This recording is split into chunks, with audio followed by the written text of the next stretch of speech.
By infiltrating the mind of Albert Camus, we examine the deep loneliness and social alienation of modern man like a crime scene. In this existential inquiry where the victim is the meaning itself, we see the conflict between the human call of the absurd and the irrational silence of the world. While human nature seeks order and justice, the universe responds to these pleas with an icy silence. Cosmic absurd. Surrender or resist? Meursault, the protagonist of the novel The Stranger, chooses to face his own existential void directly by rejecting the unwritten moral codes of society. Dr. Rio in The Plague constructs a new meaning through a sense of duty against a concrete evil like the plague. These characters, by being questioned through the archetypes of the collective unconscious, clearly show us the traces of those internal prisons from which modern man cannot escape. While the masks imposed by society serve as shields that individuals use to hide their own truth, Camus tears these masks away. Meursault's indifference can actually be read as the purest and most honest defense mechanism developed against the absurdity of the world. He is a stranger who refuses to give the emotional reactions expected by society, choosing instead to remain alone with the naked reality of his own existence. On the other hand, Dr. Rio is a hero who, despite the meaninglessness of the world, chooses to fight relentlessly against suffering with the responsibility of a physician. Rio's struggle is nothing more than an effort to fill the deep void created by the absurd with the concrete reality of action and solidarity. The contrast between these two characters is actually a reflection of that endless existential dilemma that every person experiences in their own life. As modern humans sway between these two extremes, they turn into lonely travelers who must forge their own moral compass. Social alienation is not just a detachment from the outside world, but a decay that begins with a person distancing themselves from their own essence. While Camus analyzes this decay with the precision of a surgeon, he also asks us to question the possibility of man escaping his own inner prison.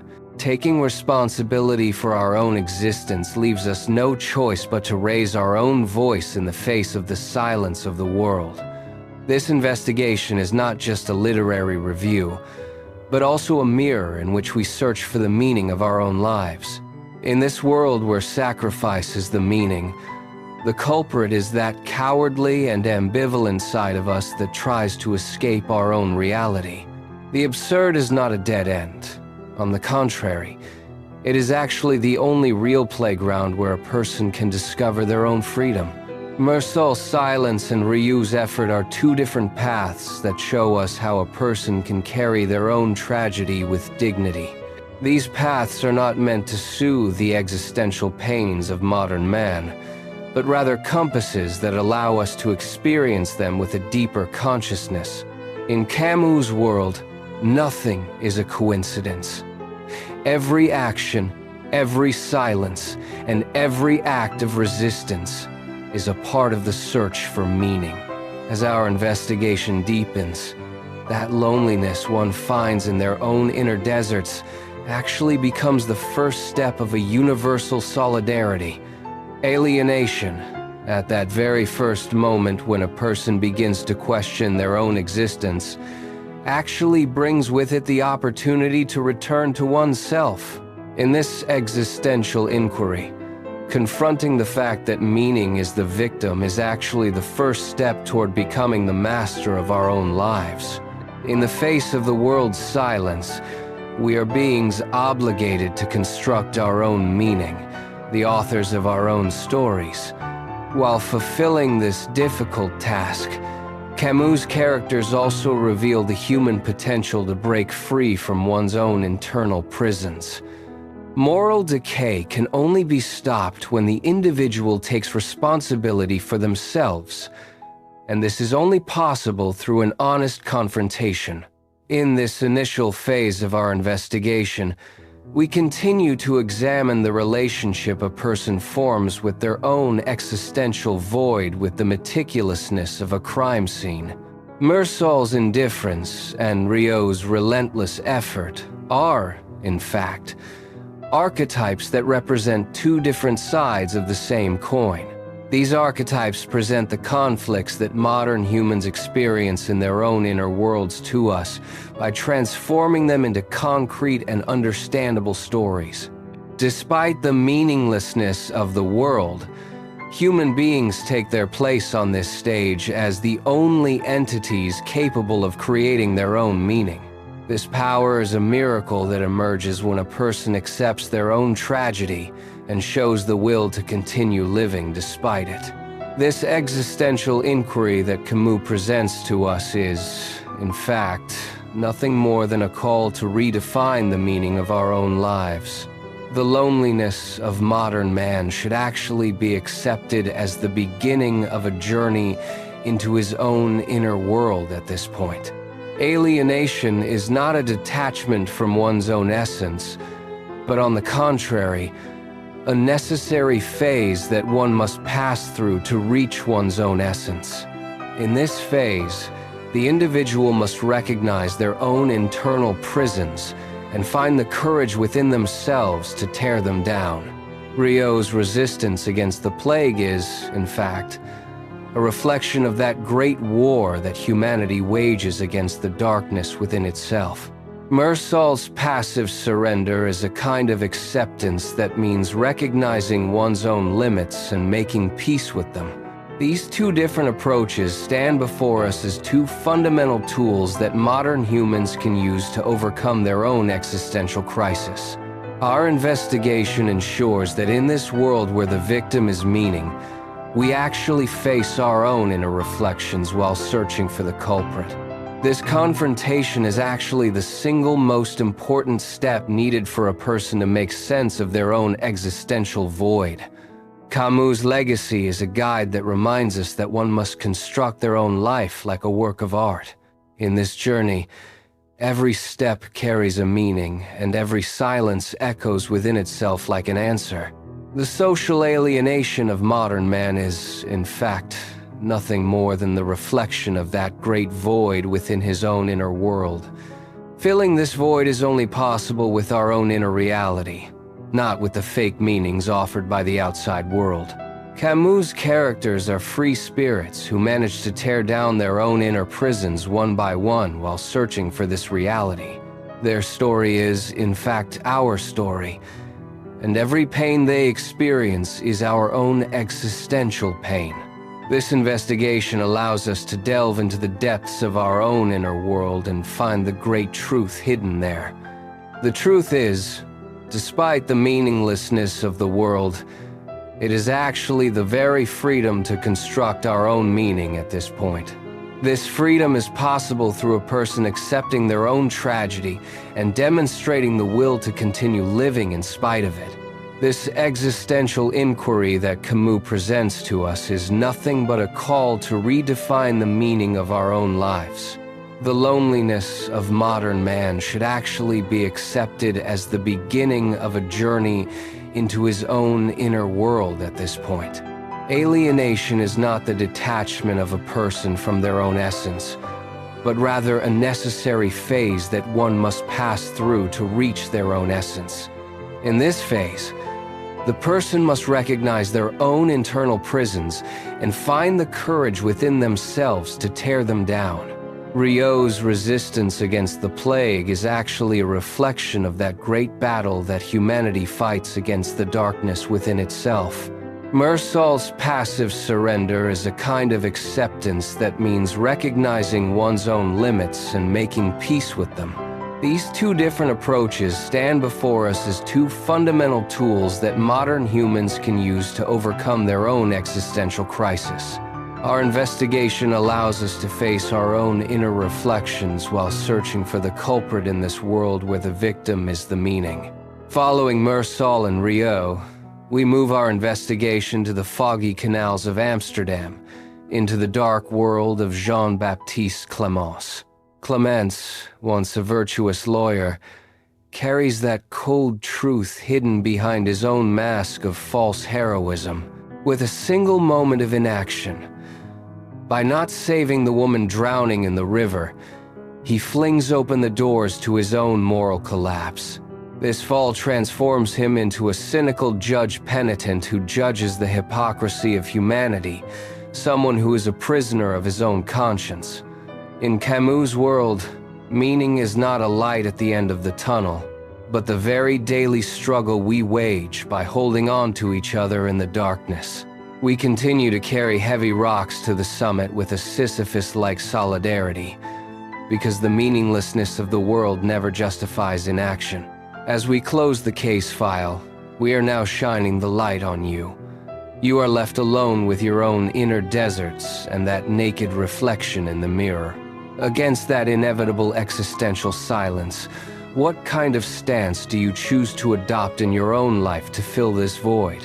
Camus' legacy patiently awaits us to construct the answer to this question in our own lives through a dignified resistance. The mist rising from the canals of Amsterdam is, in fact, like a concrete reflection of that uncertainty in which one loses oneself in their own inner world. Clemence turns into a narrator who aims to unmask all of humanity by confessing his own guilt, and he shakes us. His story shows how false virtues turn into prisons and how difficult it is for a person to face their own reality. The search for meaning begins to sprout again, not in the outside world, but right at the center of these dark and foggy internal questionings. Between the resistance of the plague and the remorse of Clemence lies that tragic yet honorable line of being human. The most powerful response to the world's silence is perhaps just to continue existing and to take responsibility. As the master of your own life, which values will you defend to continue making your life meaningful in the face of this meaninglessness?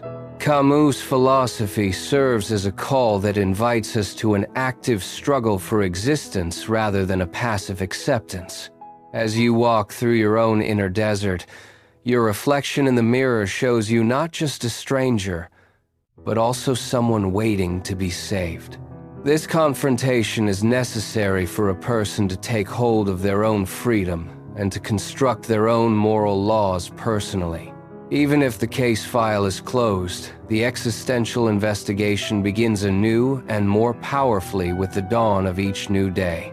As Sisyphus carries his rock to the summit, he actually embraces his own fate, and this embrace makes him superior to the punishment of the gods.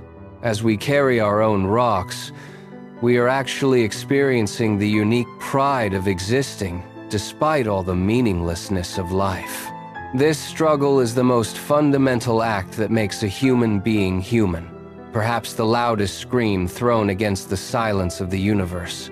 The fall of Clemence remains a mirror of that potential inertia and moral reckoning that we all carry within ourselves.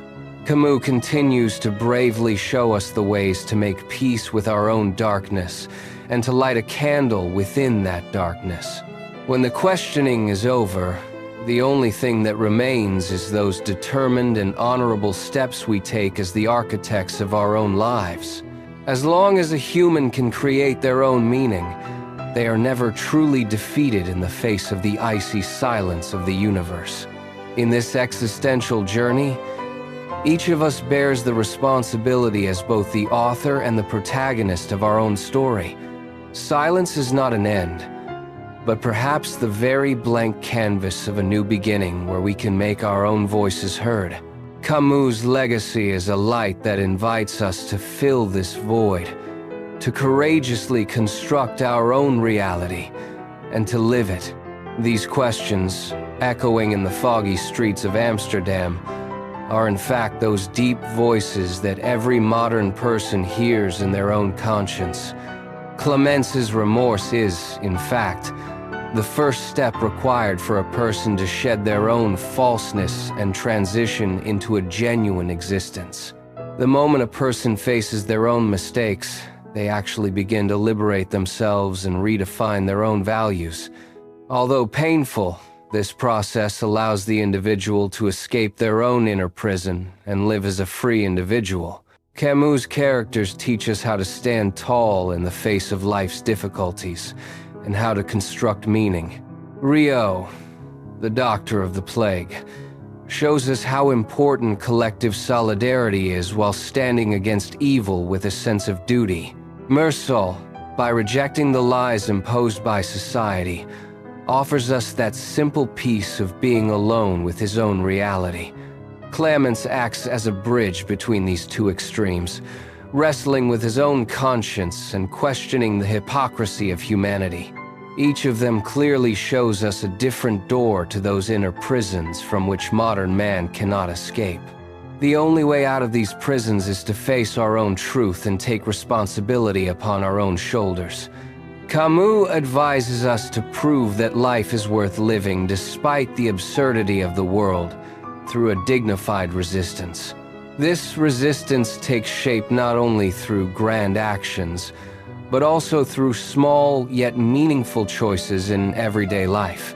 Every choice is like a brick that shapes our own existence, a building block with which we construct our own meaning. Sisyphus's rock is, in fact, the responsibilities in our lives, the challenges we must overcome, and the burdens we carry.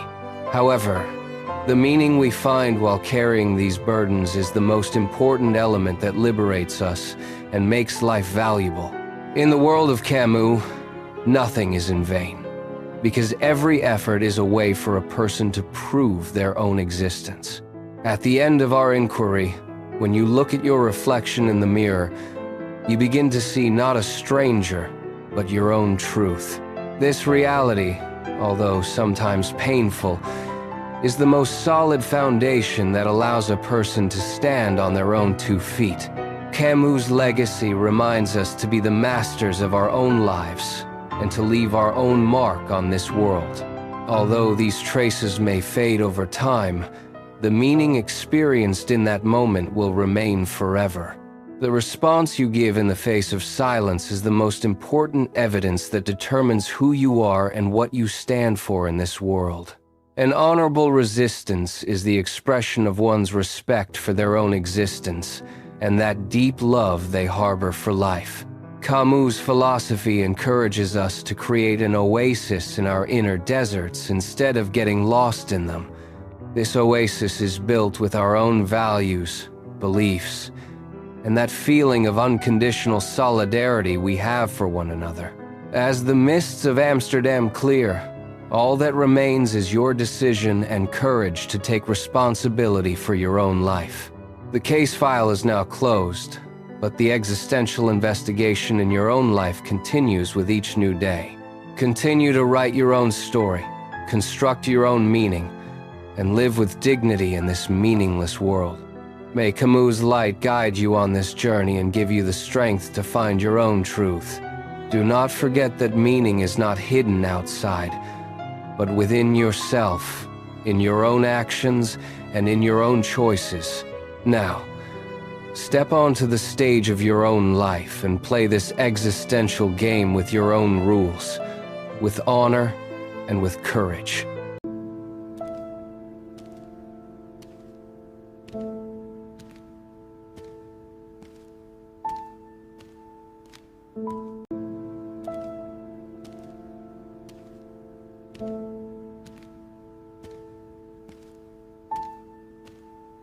Thank you.